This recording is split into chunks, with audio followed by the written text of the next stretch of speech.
Você sabia que no tribunal do júri, quem vai decidir se uma pessoa é condenada ou absolvida não será o juiz?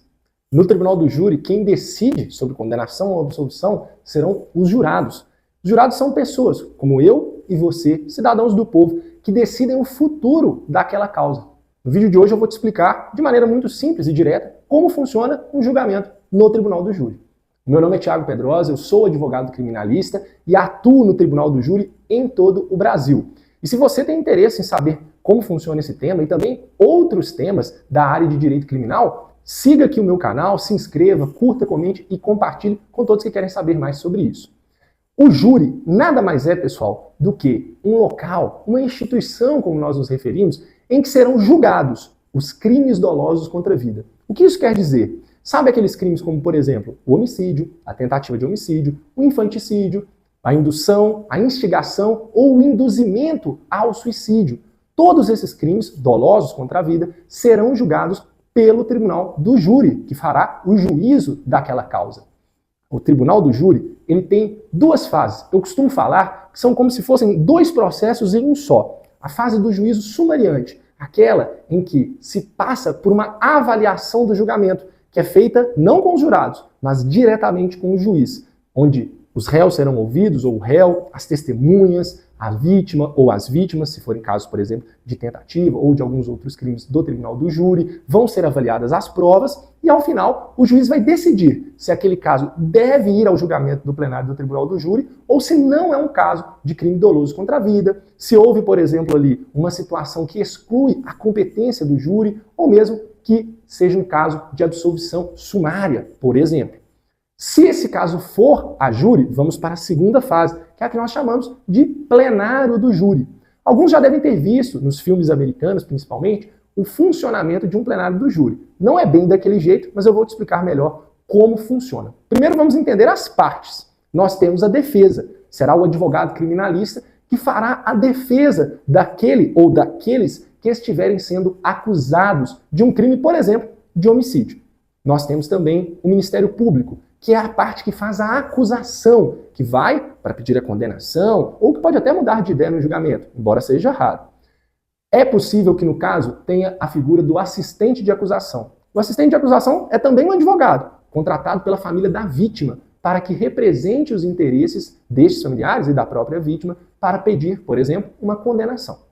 Há também o juiz, que irá presidir a sessão. O que é presidir a sessão? É fazer com que os trabalhos possam fluir, com que o julgamento possa avançar, com que todas as partes possam falar e se manifestar conforme a legislação. E o mais importante de todos, o jurado. É ele quem vai decidir a causa. São 7 jurados que irão julgar aquela causa.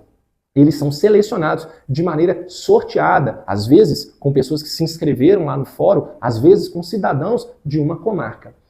Na sessão do júri, serão julgados aqueles crimes dolosos contra a vida no ambiente do plenário. No plenário vai ter um espaço para a defesa se sentar com o réu, para a acusação se sentar, o juiz e também os jurados. Primeiro falará a acusação e depois a defesa. Geralmente nos júris, começamos os júris com a oitiva de testemunhas, com o depoimento dessas testemunhas que ou presenciaram o caso ou têm informações relevantes para o julgamento. Serão ouvidas as testemunhas primeiro da acusação e depois da defesa. Terminada de se ouvirem essas testemunhas, passaremos a ouvir o acusado ou os acusados. Lembrando que o acusado tem o direito ao silêncio, que em alguns casos será de maneira estratégica exercido, em outros ele preferirá responder às perguntas. Passado o interrogatório do acusado ou dos acusados, o juiz passará a palavra à acusação, que terá ali um tempo fixado em lei para poder falar as suas teses, por exemplo, por que quer a condenação daquele réu, com base em quais argumentos. Assim que a acusação encerrar o seu tempo, passará para a defesa, que tem o mesmo tempo para apresentar os seus argumentos aos jurados. Pode ser que haja uma réplica da acusação após a fala da defesa, e se a acusação quiser replicar, ou seja, falar novamente, a defesa terá direito à tréplica para responder à réplica. Passado tudo isso, os jurados irão votar a causa. E os jurados votam de maneira muito soberana e protegida na sua individualidade. Eles serão perguntados questões que foram escritas pelo magistrado, pelo juiz. Por exemplo, se há materialidade, se alguém morreu, se há indícios e provas ali de autoria, ou seja, se está provado que aquele acusado participou do crime que está sendo julgado. Serão perguntados os jurados se eles absolvem o réu. E o jurado vai responder ou sim ou não. Ele não precisa justificar o seu voto. Serão entregues cédulas, às vezes de papel, em alguns lugares eletrônicos, em que o juiz faz a pergunta e o jurado coloca na urna o resultado daquilo que ele avaliou. Ao final, o juiz de cada pergunta irá colher esse resultado e determinar quantos sims e quantos nãos tiveram. São 7 jurados, portanto, 4 formam a maioria. E ali julgarão se o réu vai ser absolvido, se ele vai ser condenado, causas de aumento de pena, causas de diminuição de pena. O que influencia a decisão desses jurados? Muitas vezes os jurados vão ser influenciados pelas provas que estão no processo, pela doutrina, pela legislação, por toda uma argumentação. Não basta apenas boa oratória ou falar a verdade.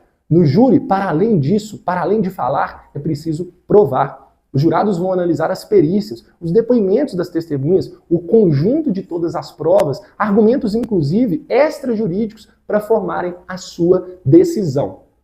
É por isso que em um processo do tribunal do júri é fundamental que haja uma estratégia processual muito clara. Não se trata aqui de qualquer brecha na lei. Quem tem brecha é janela. Se trata de construir uma estratégia para apresentar aos jurados as teses de defesa. Esse será o papel primordial, mais importante, de um defensor no tribunal do júri. Apresentar tudo isso aos jurados.